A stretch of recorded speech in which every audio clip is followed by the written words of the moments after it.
कई खास मेहमान इस वक्त हमारे साथ हैं। बीजेपी का पक्ष रखने के लिए हमारे साथ डॉक्टर अनिल पटेल हैं, हमारे साथ वारिस पठान है AIM का पक्ष रखने के लिए, और डॉक्टर रिजवान अहमद है, पॉलिटिकल एनालिस्ट हैं। आप सभी का बहुत बहुत स्वागत है।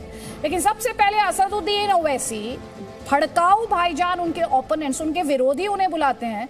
क्या हुआ असदुद्दीन ओवैसी की जनसभा में, पहले वो सुन लीजिए जल्दी से।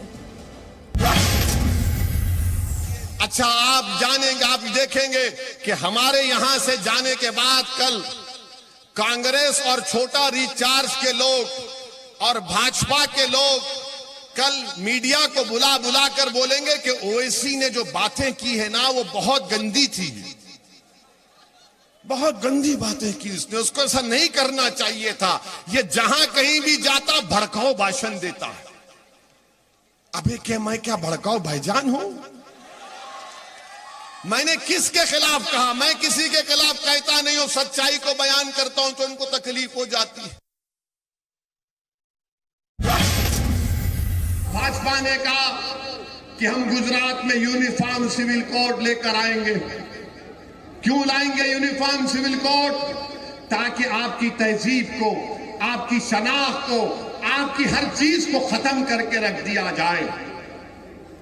अगर आपकी कोई चीज जिंदा आपको रखती है तो आपकी तहजीब। तो अभी आपने सुना असदुद्दीन ओवैसी जनसभा में पूछ रहे हैं क्या मैं भड़काऊ भाईजान हूं। वारिस पठान, सवाल वही उठेगा।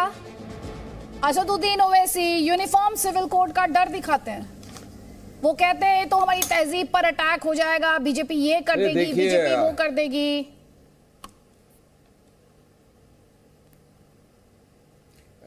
देखिए आदित्य जी, गुजरात में चुनाव है और जिस तरह मुख्तलिफ सियासत पार्टियां, भाजपा, कांग्रेस, आम आदमी पार्टी लड़ रही है, उसी तरह पहली मर्तबा हम विधानसभा का चुनाव लड़ रहे हैं।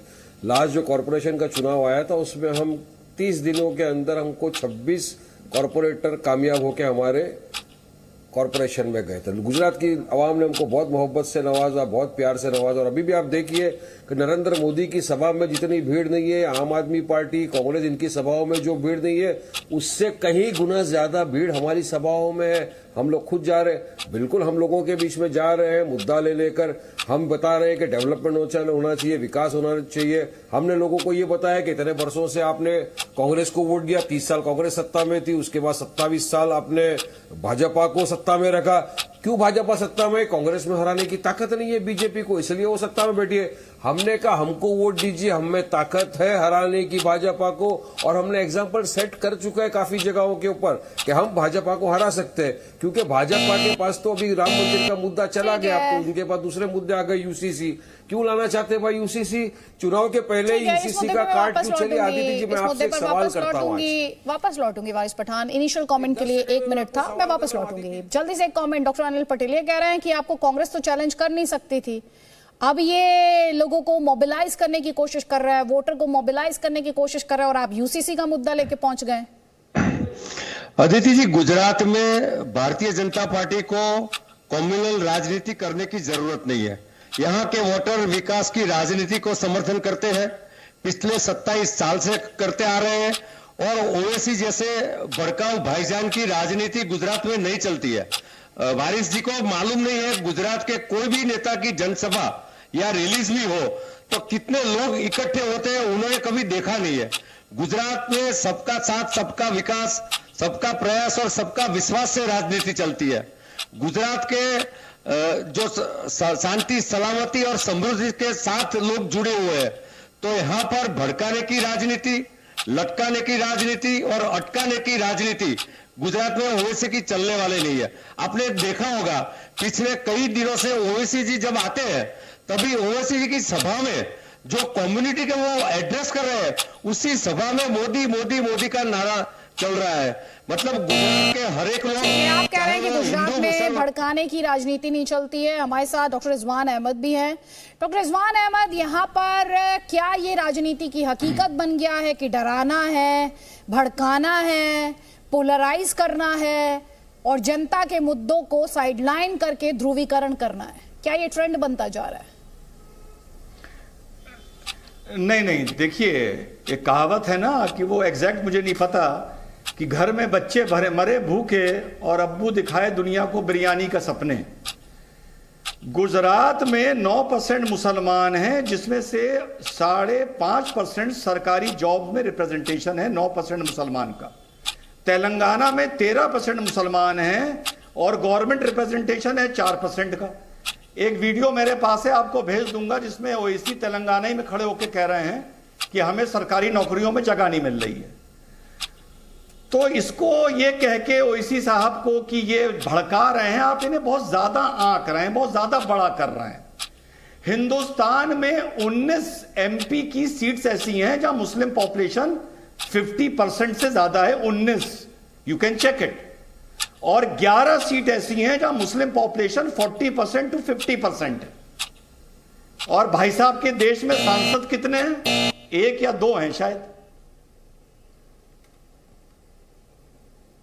2 है। अब आपने आपका बीप बज गया तो मैं चुप हो गया ना। ठीक है, ठीक है, ठीक है, जवाब ले लीजिए। वारिस पठान ये कह रहे हैं कि मुसलमानों को गुजरात में सरकारी नौकरियों में रिप्रेजेंटेशन है, तो एक्चुअली असदुद्दीन ओवैसी को तो ज्यादा करके आका जा रहा है।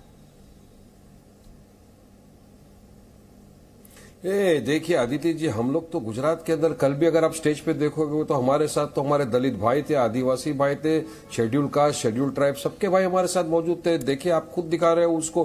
तो हम तो मजलूमों के लिए, मुसलमानों के लिए जो इतने सालों से बेइंसाफी हुई है, उनकी हक की लड़ाई लड़ रहे हैं। क्योंकि आपने देखा ना इतने सालों से दलितों का और मुसलमानों का किस तरह से शोषण किया गया। वोट लिया सेक्युलरिज्म के नाम पे सबने, मगर आज भी मुसलमान हो, दलित हो, पिछड़ा हुआ वर्ग है, सोशली, एजुकेशनली, इकोनॉमिकली बैकवर्ड है। किसकी वजह से हुआ? हम तो सत्ता में नहीं थे ना। सत्ता में जो लोग थे, जिन्होंने नाम लिया, जो आज मुसलमान को अपने बाजू में स्टेज पे बिठाने को तैयार नहीं है, मिस्टेक उनका है। आज अगर आम आदमी वाली पार्टी को आप पूछ लो, सवाल कर लो कि भाई आपका बिल्किस बानो पे क्या राय है, जो देश की, भूल जाइए 2 मिनट के लिए कि मुसलमान थी।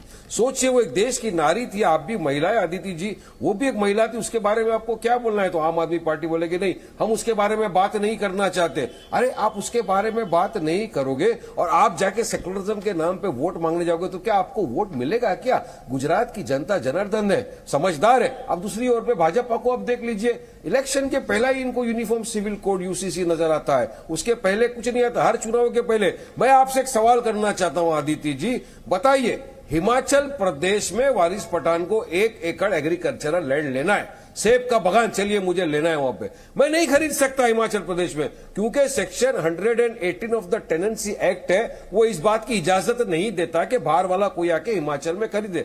तो क्या ये यूसीसी के अंदर से इसको हटा देंगे ये लोग? गुजरात में अगर आपको धर्म पर, ठीक है, आपका सवाल है, जवाब लीजिए। डॉक्टर अनिल पटेल 2 बातें कह रहे हैं, मिजोरम के अंदर इनके लिए गाय जो है, डॉक्टर अनिल पटेल ये 2 बातें कह रहे हैं। आप ही का सवाल पूछिए वारिस पठान, प्लीज। क्या करेंगे? नहीं, प्लीज।